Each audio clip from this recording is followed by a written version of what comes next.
BKT Balakrishna industries, इसको हम short में बीकेटी बोलते हैं।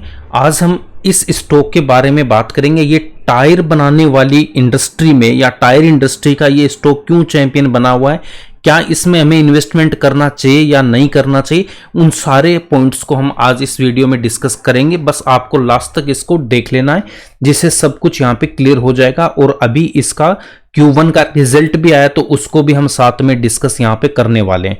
तो अगर मैं इस बीकेटी की बात करता हूं तो पहले इसका अगर हम बिजनेस देखते हैं तो इसकी वेबसाइट पे आते हैं तो बीकेटी टायर्स, तो ये जो है यहाँ पे 3 मेजर सेक्टर्स है जहां पे ये कंपनी काम करती है। ये बाइक और ये कार्स, इनके टायर्स बिल्कुल भी नहीं बनाती है। ये टायर बनाती है एग्रीकल्चर के लिए, जो भी इक्विपमेंट्स यूज होते हैं उनके लिए, इंडस्ट्रियल के लिए, एंड यहाँ पे ऑफ रोड टायर्स ये बनाते हैं। ठीक है, तो इस इंडस्ट्री में है ये। अब इसके बाद में और डिटेल में आपको इनको देखना है तो हम यहाँ पे क्या करेंगे, इधर इसका देख सकते हो कि यहाँ पे मैं ये जो डॉक्यूमेंट्स लिखा हुआ, यहाँ डॉक्यूमेंट्स में आवेंगे या फिर नीचे की तरफ आप आओगे तो यहाँ पे इनके पास में इनके पेज खुल जाएंगे। इनको मैं एक बार हटा देता हूं, कैसे चेक करना आप भी देख सकते हो। एक तो ये फाइनेंशियल ईयर पे क्लिक करके देख लेना, यहाँ पे ओपन होगा। एंड दूसरा ये जो आपके पास में पीपीटी है इसको हम ओपन कर लेते हैं। करेक्ट, तो बालाकृष्ण इंडस्ट्रीज आपको समझ में आ गया है कि ये 3 सेक्टर में मेजरली काम करती है। ये इनके टायर्स है, आप देख सकते हो बड़े बड़े टायर्स हैं यहाँ पे इनके। तो ये एग्रीकल्चर में इनका 58.9% है। फिर ऑफ रोड टायर से कितना आता है इनके पास, 37.3%। एंड उसके बाद में अदर्स में 3.8 आता है। और ये कंपनी, ये जो बालाकृष्ण ये जो कंपनी है, ये इसका इंडिया में इतना बिजनेस अभी नहीं है। इसका ज्यादा बिजनेस कहां पे होता है, यूरोप में होता है ना।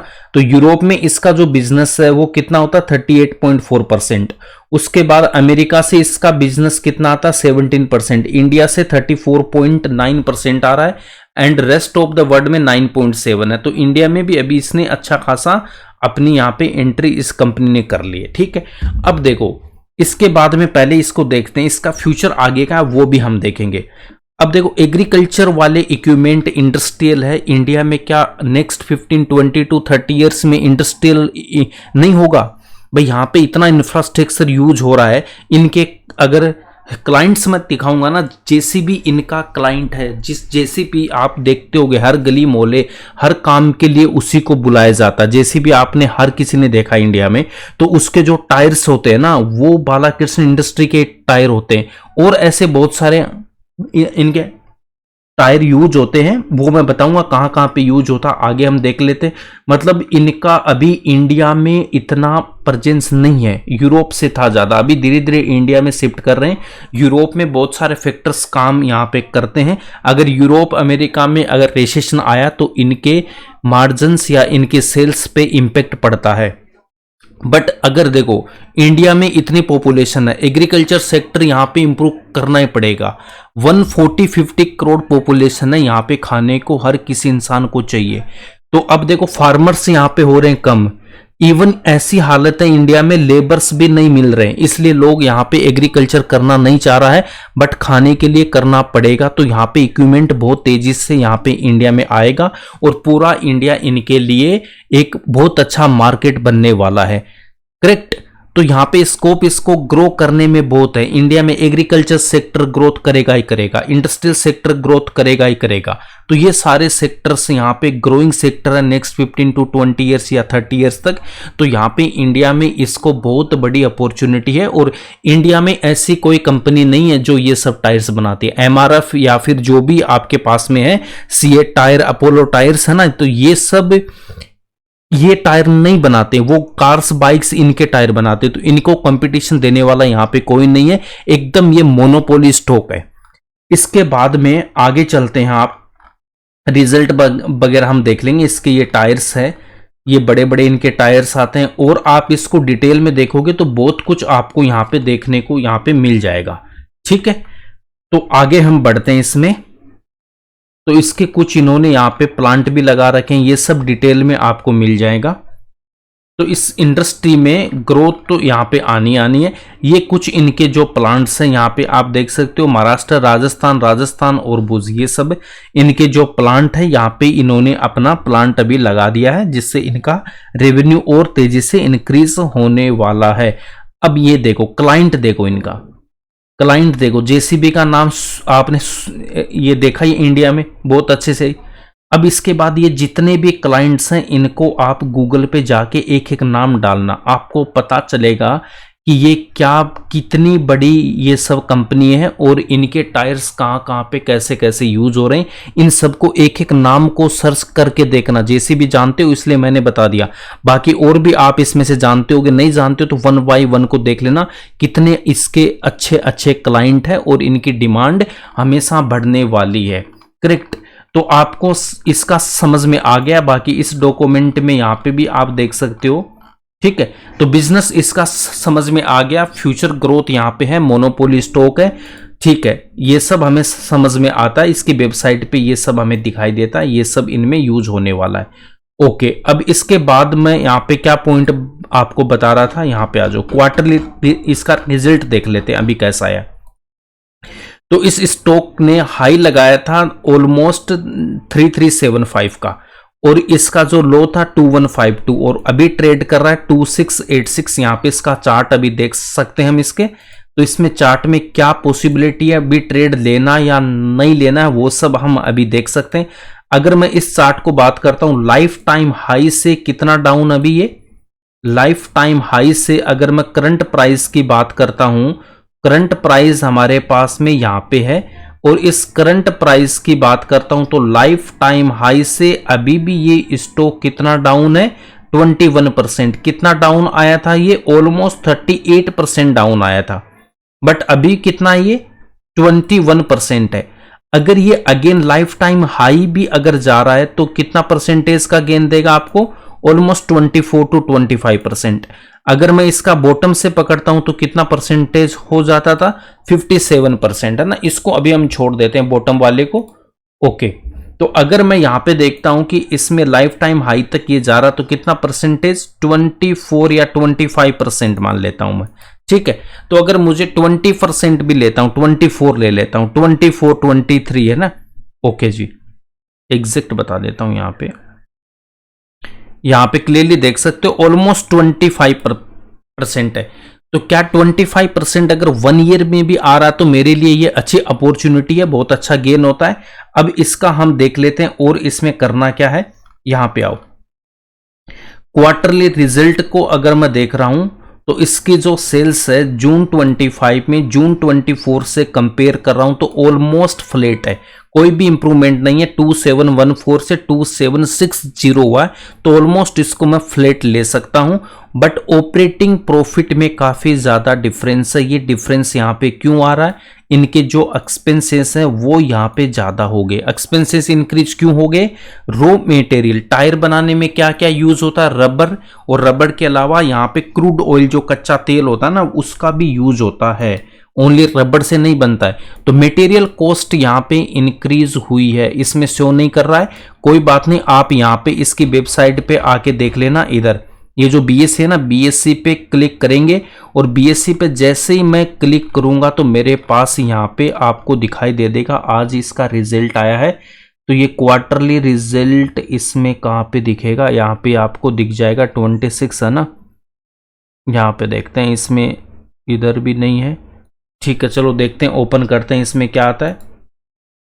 तो आज इसका रिजल्ट यहाँ पे आ चुका ना, ये क्वार्टरली रिजल्ट, इसमें आप डिटेल में देख सकते हो। हाँ ये रहा, तो ये इसका रिजल्ट यहाँ पे आ गया है। डिटेल में अगर देखना तो हम यहाँ से देख सकते हैं, हर एक पॉइंट को डिटेल में अगर देखना है तो। उसके बाद में ये कंपनी हमें क्या देती है, डिविडेंड भी देती है। यस, तो एनएसए की वेबसाइट पे आ जाना, और यहाँ पे कॉर्पोरेट एक्शन में जब मैं जाऊंगा ये पॉइंट यहाँ पे, तो आपको यहाँ पे सब कुछ ये दिखा देगा कब कितना डिविडेंड ये देने वाला है। करेक्ट, तो ये डिविडेंड भी कंपनी देती है 11 जुलाई को 4 रुपीज, ऐसे ये 4 रुपीज के हिसाब से डिविडेंड ये देती है कंपनी। ओके, उसके बाद में आप इसमें देखो रिजल्ट अगर देख रहा हूं तो रिजल्ट में देखो रॉ मटेरियल यहाँ पे क्या क्या यूज हो रहा है, क्रूड ऑयल एंड रबर, तो इनके जो कॉस्ट हाई होंगे तो यहाँ पे क्या एक्सपेंसेस इंक्रीज हो जाएंगे।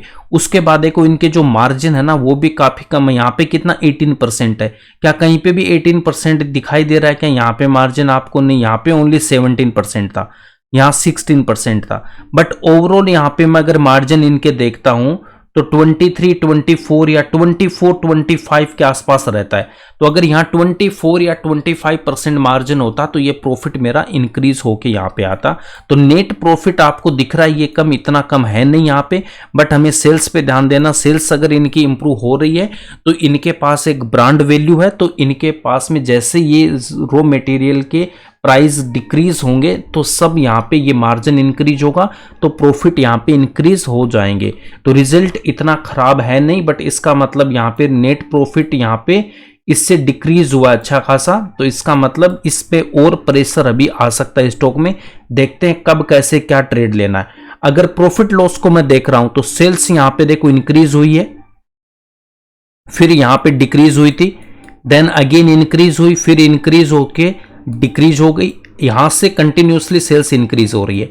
और ये जो लास्ट 4 क्वार्टर की जो सेल्स है वो लास्ट ईयर के सेल्स से ज्यादा आ चुकी है अभी। लास्ट 4 क्वार्टर का मीनिंग क्या है यहाँ पे? लास्ट 4 क्वार्टर का मतलब ये जो 4 क्वार्टर है 1, 2, 3, 4, इनकी जब मैं सेल्स को ऐड करूंगा तो वो यहाँ पे आपको शो होगी, और इनका जो प्रॉफिट है वो आप यहाँ पे देख सकते हो। तो नेट प्रॉफिट यहाँ पे कितना आ रहा है मेरे पास? Profit before tax 1942। यहाँ पे अगेन बोल रहा हूं सेल्स आप देख रहे हो ऑल टाइम हाई आएगी इस बार। सेल्स क्या मेरी ऑल टाइम हाई है? क्या स्टॉक ऑल टाइम हाई है क्या? नहीं है। प्रॉफिट ऑल टाइम है क्या? नहीं है। क्यों नहीं है? प्रॉफिट ऑल टाइम इसलिए नहीं है, यहाँ पे जब भी रॉ मटेरियल्स के प्राइस इंक्रीज होंगे तो ये प्रॉफिट पे इंपैक्ट देखने को मिलता है। इसका मतलब यहाँ पे सेल्स इंप्रूवमेंट हो रही है, तो ये सारे फैक्टर अच्छे से काम करेंगे और फ्यूचर ग्रोथ इसकी बहुत अच्छी है। मोनोपोली स्टॉक है तो टेंशन यहाँ बिल्कुल लेने वाली बात है नहीं है। और यहाँ पे आप देख सकते हो रिजर्व इसके पास में 10,000 करोड़ से भी ज्यादा है, एंड यहाँ पे बोरोइंग ओनली इसके पास में 3,000 के आसपास है, तो मैनेजेबल बोरोइंग है, कोई दिक्कत नहीं है। फिक्स्ड एसेट यहाँ पे इंक्रीज है इसके पास ऑल टाइम हाई के आसपास, और जब 968 करोड़ ये इतना यहाँ पे प्रोग्रेस में CWIP में जब ये ऑपरेशनल होगा तो कैपेसिटी इंक्रीज होगी, सेल्स इंक्रीज होगी, तो प्रॉफिट यहाँ पे इंक्रीज इनका होना ही होना है। उसके बाद अगर मैं शेयर होल्डिंग पैटर्न इनका देख लेता हूं तो प्रमोटर्स के पास ऑलमोस्ट 58% है, FIs 10.50%, DIs 24.71%, गवर्नमेंट 0.14% और पब्लिक के पास है 6.37%। पब्लिक के पास ओनली यहाँ पे मैं 7% भी लेता हूं ना तो फिर भी 93% स्ट्रॉन्ग हैंड्स के पास है, तो पब्लिक ऐसे स्टॉक में नहीं आती है, इसीलिए उनका पैसा यहाँ बनता नहीं है। तो अच्छा स्टॉक है, बहुत अच्छा स्टॉक है, मोनोपोली स्टॉक है, फ्यूचर ग्रोथ बहुत अच्छी है इसकी। बाकी डिटेल मैंने जो बताई है बाकी आप गूगल पे जाके देख सकते हो, और यहाँ पे भी मैंने बता दिया जो 2 डॉक्यूमेंट्स है इनको आप अच्छे से रीड कर लेना। ये इसका क्वार्टरली रिजल्ट अगर आप वो डिटेल में देखना है तो ये इनके आप यहाँ पे देख सकते हो, ठीक है। और यहाँ पे इनके ये सब पेज पढ़ के आप पूरी और इन्फॉर्मेशन जो भी लेना यहाँ से ले सकते हो। फ्यूचर ग्रोथ इसकी अच्छी है, डिमांड रहने वाली है, इंडिया में भी बहुत बड़ा स्कोप है इसका, और इंडिया में एक ऐसी कोई कंपनी नहीं जो इसको टक्कर दे, तो मोनोपोली कंपनी है। अब इस स्टॉक में क्या करना वो हम देख लेते। रिजल्ट इसका अभी देखो मार्जिन्स की वजह से क्या हुआ, प्रॉफिट डाउन हुआ है, हो सकता है कल को ये और डाउन आ जाए। यहां से देखो अभी भी मैं ट्रेड ले रहा हूं तो 25% तो आएगा, यहां से भी ऊपर जाएगा, ठीक है। तो हम कहां प्रॉफिट बुक करेंगे वो अलग बात है, 25% तो हमें गेन यहां पे लेना ही है कम से कम। तो एक तो ट्रेड ये, जिसको ट्रेड लेना वो यहां पे ले सकता है। बट अगर सेकंड बात मैं यहां से बोलता हूं, कल को ये स्टॉक अगर डाउन भी आता है, मंडे को डाउन भी आ जा रहा है, अगर यहां से अगेन ये मान लो 5-10% डाउन आ जाता है 2, 4, 5 सेशंस में, तो भी हमें कोई दिक्कत नहीं है। यहाँ पे ये हमारे लिए पूरा का पूरा बाइंग जोन है, हमारे लिए बाइंग जोन है, और इस बाइंग जोन में हमारा परसेंटेज गेन इंक्रीज हो जाएगा। तो ये स्टॉक हो सकता है यहां से ऊपर जाए ऐसे करके, ऐसे नहीं जाएगा, तो ये स्टॉक हो सकता है डाउन आके कैसे ऐसे नीचे जाना, इसको ऊपर ही है। तो ये जो सारा जोन है वो हमारे लिए बाइंग जोन होगा। अगर ज्यादा इसकी कोई ट्रेडर है तो यहां ट्रेड ले सकते हो, 25% 1 ईयर में डेफिनेटली आपको मिलेगा ही मिलेगा। ठीक है, उसके बाद में और डाउन आ रहा है तो यहां टेंशन नहीं लेनी है। वॉलेटिलिटी थोड़ी सी इसमें ज्यादा रहती है इस स्टॉक में, तो ध्यान रखना इसका, बहुत ज्यादा ऊपर नीचे ये स्टॉक होता रहता है, तो वॉलेटिलिटी यहां पे रहती है। शॉर्ट टर्म के लिए थोड़ा सा पेशेंस आपको दिखाना पड़ेगा इस स्टॉक में। पोर्टफोलियो जब इसको लोगे तो बहुत ऊपर नीचे ये होता रहता है, बट अगर 3 to 5 ईयर्स या 10 ईयर्स का आपका टारगेट है तो बहुत अच्छा स्टॉक है ये। इसमें यहाँ पे लॉन्ग टर्म के हिसाब से भी अपना इन्वेस्टमेंट यहाँ पे देख सकते हो इस स्टॉक में। और मंडे को अगर थोड़ा डाउन आ रहा है तो भी हमारे लिए बाइंग अपॉर्चुनिटी, या तो आप इसमें मंडे को पोजीशन बना सकते हो या फिर क्या कर सकते हो, थोड़ा सा वेट कर सकते हो। ठीक है, अगर करेक्शन यहाँ पे थोड़ा सा और हो जाए, इसके आसपास आ जाए तो यहाँ पे आप ले सकते हो, नहीं आया तो अलग बात है, आ गया तो आप यहाँ पे ले सकते हो। तो इसमें ये ऑप्शन हो सकता है, अगर मान लो आपको इसमें इसके मान लो 10 स्टॉक्स लेने तो 5 स्टॉक यहाँ आप यहाँ पे ले सकते हो, 3 ले सकते हो, 2 ले सकते हो, 5 ले सकते हो, जो भी। फिर नीचे आएगा तो मैं रिमेनिंग स्टॉक्स यहाँ पे ऐड कर लूंगा, नहीं आया तो कोई बात नहीं, मैं ऊपर जाएगा तो थोड़ा ऐड कर लूंगा। ऐसे करके हमें बाइंग करनी होती है। या फिर अगर 25% से तो एक साथ ही आप इन्वेस्टमेंट कर सकते हो, बट 3% से ज्यादा किसी भी स्टॉक में लगाना नहीं होता है। मैक्सिमम आप 5 to 6% लगा सकते हो, बट उसकी भी स्ट्रेटेजी होती है, एक साथ नहीं लगाते। अगर स्टॉक यहाँ से 10-20% डाउन जाता तब हम अगेन दूसरे अकाउंट में ट्रेड करते, ना कि सेम अकाउंट में। ठीक है, तो ये इसके बारे में था। हाँ, एक बात और बताता हूं, इसमें बीकेटी टायर्स में आपको ट्रेड लेने से पहले अपनी रिसर्च जरूर करनी, उसके बाद ही आपको कोई पोजीशन बनानी है। ठीक है, तो मिलते हैं नेक्स्ट वीडियो में एक नए स्टॉक के साथ। आई होप आपको ये वीडियो अच्छा लगा तो लाइक करना, ज़्यादा से ज़्यादा शेयर करना, और चैनल पे नए हो तो सब्सक्राइब करना बिल्कुल भी नहीं भूलना है, और अपने दोस्तों के साथ शेयर करके उनसे भी इस चैनल को सब्सक्राइब करवाना है। ठीक, और मार्केट्स की लेटेस्ट अपडेट के लिए आपको इसको सब्सक्राइब करके रखना है। मिलते हैं नेक्स्ट वीडियो में एक नए स्टॉक के साथ। Thanks for watching this video.